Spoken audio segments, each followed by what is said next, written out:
Hello, Earthlings. Hello, greetings. Adam Akbar, Lecture 28 in our course on climate change and philosophy. We are entering our last module, if you can believe it, which I titled, What Should We Do? I wasn't actually sure what we'd be doing in this last module. And if you're thinking, gosh, Adam, we've been talking about what we should do all along, I'd say you're right. This is a way, I hope, by reading this drawdown report, that we can wrap up some of those thoughts, give them coherence maybe and direction. So let's jump into it. Keep this image of cattle in mind. It'll come up when we talk about collective action problems. So you're probably watching this about shortly after I record it here. Boy, I tell you, so the election has been, what's the right word? Projected winner, President-elect Joe Biden. But you talk about living in two different realities. It's pretty clear that some people are not accepting this reality and live in a different one. So I don't know how all this is going to shake out. But Akbar's been reading the news. What does all this mean for climate change? Well, as you might have guessed, there's already pieces out there about Joe Biden's plans on climate change. We don't know yet how the Senate will shake out. But this is a piece in Vox about using executive powers to fight for climate change, and it's got 10 ways in which he's going to do it. And as you might imagine, number one is rejoining the Paris Climate Accord. So that I will try to remember to put in your notes if you're interested in that. You can just Google it also, of course. Okay, so what do we want to do today? Introduce our final module in its central question, what should we do? And I want to do that in two ways. Thinking about climate ethics in terms of a collective action problem. That's point one. And then point two, introducing this Project Drawdown, which I selected for us to read at the last part of our course here. So I kind of want to give you an orientation to that. We'll talk about climate ethics in terms of private morality and public morality. Then we will remind ourselves we've been talking about problem-oriented thinking all along, but I haven't introduced this concept of a collective action problem, which I think for climate change and many environmental issues is just so important that you need to know a little bit about it. We're going to use Garret Hardin's Tragedy of the Commons as the most, I think, famous, helpful illustration or articulation of a collective action problem. I'm going to give you two briefly ways of criticizing Hardin's version of the collective action problem and what he thinks needs to be done about them. And then we'll look at this Project Drawdown, in particular, what you're reading, the 2020 Drawdown Review. Okay, so that's what's on tap for this lecture. Jump into private morality. Our section here is not titled, What Should I Do? But I think that's a really important question too. So let's talk about it for a second. And let's call that private morality, individual decisions about what you are obligated to do in the face of climate change. After all, as I put here, your emissions, my emissions, all of our greenhouse gas emissions cause real harm. I put a couple of figures here from a book by a guy named John Broome, who's a moral philosopher and knows quite a bit about economics too. That's linked in your notes if you want to follow up on that. So what should I do? What should you do? Don't eat meat, eat less meat, don't travel, buy carbon offsets, we haven't talked about that. Bicycle more, take shorter showers. I think we ought to individually wrestle with these questions. You want to be the change, right, that you want to see in the world. These are, I think, really important questions to wrestle with as a matter of your own individual conscience, if not as a matter of actually trying to solve a problem, But I didn't focus on that. I focused on the question of what we should do, because I think that's the bigger question. Because look, let's say you don't eat a bunch of meat and you bicycle more. What if others don't make those same choices? Your little action in the scheme of things, hate to say it, doesn't really matter. Right? That's the other way of looking at this. It matters for you, and it really can make a difference. I don't want to negate that. But if others aren't on board, your difference is going to get swamped out, right? Don't we need collective action to address greenhouse gas emissions, to address climate change? Think about how thoroughly embedded fossil fuels are in our economy and our culture, what some people call petroculture from petroleum. Um, you can't really just individually opt out of this system, these structures. You need to have changes to those systems and structures, but no individual alone can make those kinds of changes. Thus, we need to talk about public morality and collective action, right? So that's what I think is important about the ethics of climate change, to think about these things. The other thing now is, note there's a lot of collectives ranging in size and type, right? From the family to the community, to the city, to the state, to the nation, to the global community, right? With the IPCC, for example, corporations, small businesses, multinational corporations. So there's many collectives, keep that in mind. One thing I wanted to note on that front is this group we are still in. This is linked in your notes. I think I've mentioned it before. But look, we've talked so much about the federal election process in the US, and for a good reason, right? That's important. But let's also note that there's a whole bunch of actors, there's a whole bunch of collectives that can make a difference on climate change that don't really hinge on the outcome of the presidential election. You know, state governments, for example, city governments, companies can make these decisions. And if you find yourself a part of those communities and networks, you can leverage your efforts in that context, right? So keep that in mind. There's many different levels of collectives that can act. And if one of them seems to be recalcitrant, well, maybe you put your energy somewhere else. Okay, now a reminder. We have really thought of philosophy. This is a course in climate change philosophy. And right away, I made the case philosophy is this kind of problem-based or problem-oriented thinking. And we did the problem orientation where you look at goals, trends, conditioning factors, alternatives, projections and alternatives, right? We talked about wicked problems, which aren't just a simple matter of getting a pipe A to reconnect to pipe B, but they're going to be contested in terms of how they're framed. There's going to be fundamentally maybe different values at stake that might even be incommensurable. There's going to be uncertainties about risks and how to weigh different costs and benefits and all of that. But there's this one problem, collective action problems, that I think we just have to add to our vocabulary. So let me lay it out here. What is a collective action problem in general terms? It's a problem characterized by disincentives that tend to discourage joint action by individuals in the pursuit of a common goal.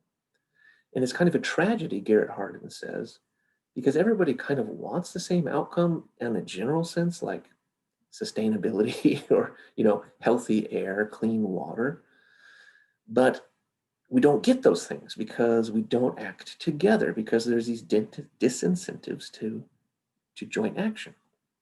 Okay, now let's turn to Garret Hardin's Tragedy of the Commons. Okay, I link to this in your notes. You can find it free online. This is a classic seminal essay that's worth reading during your college journey at one point or another.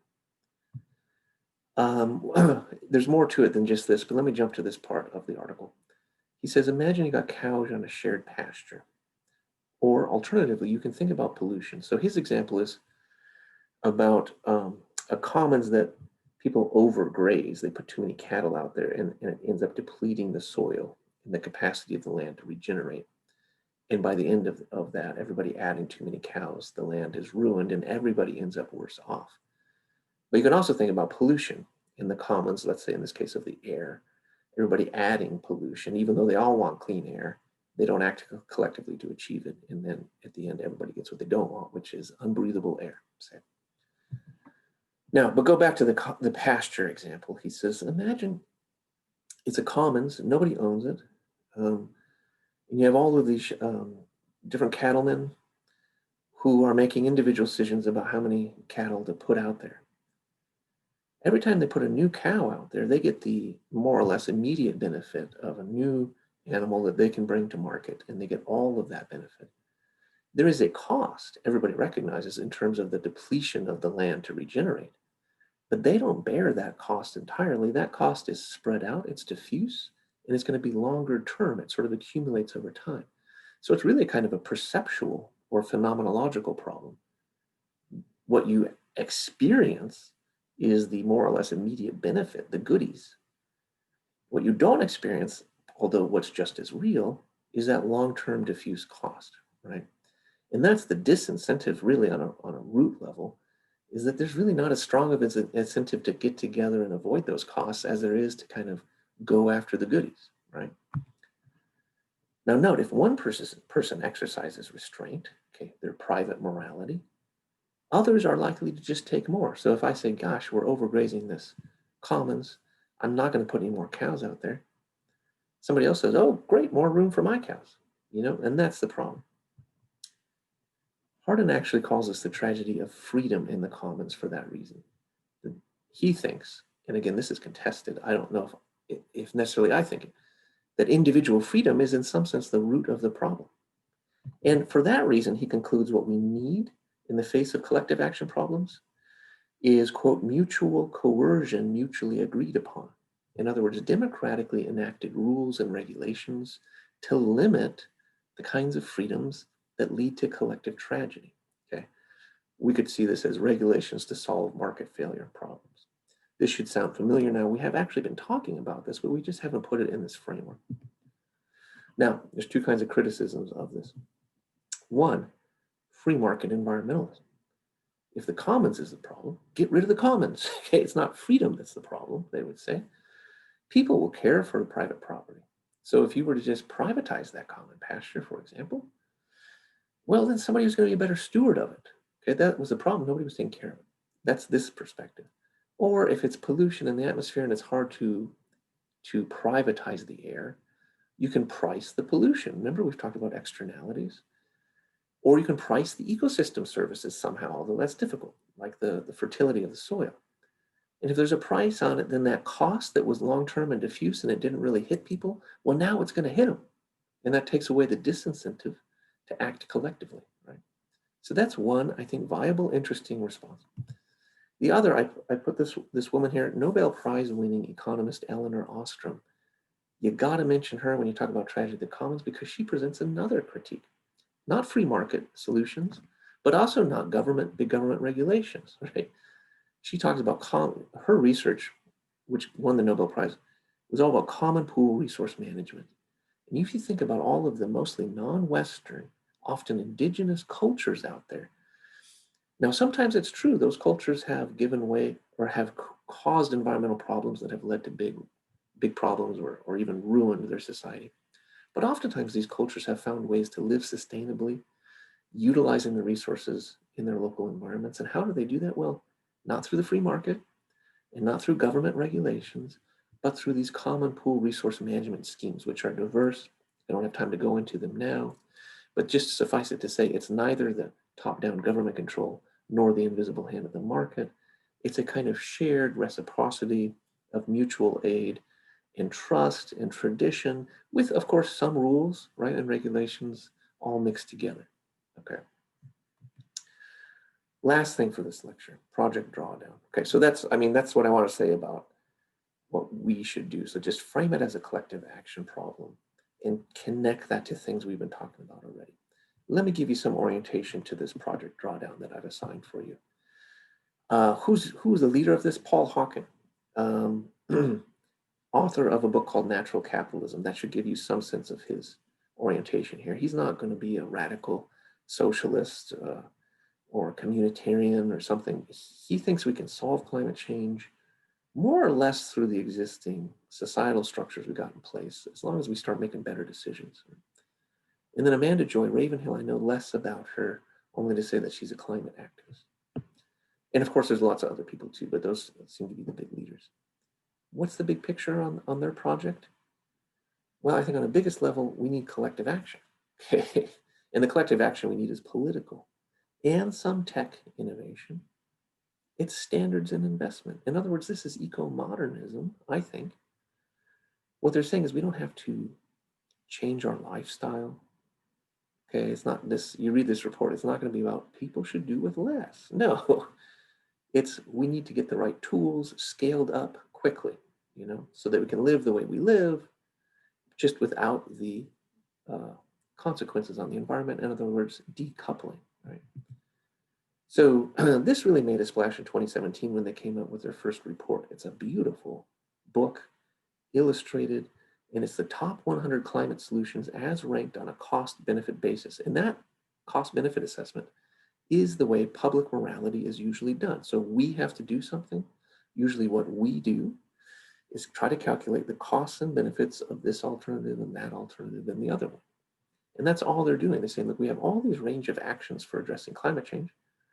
Let's rank them in terms of which one gives us the greatest buck, that is the most reductions of greenhouse gases or the best environmental impact for the least cost. And they just rank them in this book. It's really well done. It's really interesting. Now, I didn't assign that book to you. I assigned this 2020 review. So it's kind of an update and looking at where we are. So that's my last thing. I wanted you just to note the urgency of this that they have by referencing the 2018 IPCC 1.5 C degree report, which we read early on. I wanted you to note the realistic optimism that characterizes this report. They aren't Pollyannas, they're not saying everything's great. We're not doing enough, but breakthroughs are happening. Okay, so it's a very typically, I think, eco-modernist optimistic message. I put all of these 10 key insights here. This is for you to read. I just thought I'd put them in one spot in case that's helpful for you. I could say so much about this, but I guess I'll limit myself because you can read through. One thing I will highlight, though, is this point 9 at the end, 10, I think are really helpful. At point 9, find your foothold of agency. And point 10, act, don't be paralyzed. So in other words, this is a massive, complex, wicked, collective action problem. No one person's going to solve it. There's no one silver bullet. Point number 2, this interconnectivity. So whatever you do, right, whatever your skills are, your passion is, find your interface into this and contribute, right? It's going to take everybody chipping in. And I thought that was a good message to highlight. And then after that 10 key insights, they've got this drawdown framework, which is really super simple. I thought it was going to be complex when I first looked at it, but no, it's just reduce sources, restoring sinks that absorb carbon, and improving society. One of the things I want to note there that I think they have widen our lens. You see that? One of the things I like about this group and this report is it draws attention to things like public health measures, education for women, which if you look at these things, these can have massive positive climate benefits. And again, that's kind of an eco-modernism thing. Let's look at social development as a way to address climate change. And I think that's worth thinking about in this report. Okay, that's enough for me. Akbar liked that message that I emphasized on the last slide. Look, find your foothold. Where can you exercise your agency in this collective problem? Get out there and do it, okay? All right, so until next time, as always, may the force be with you.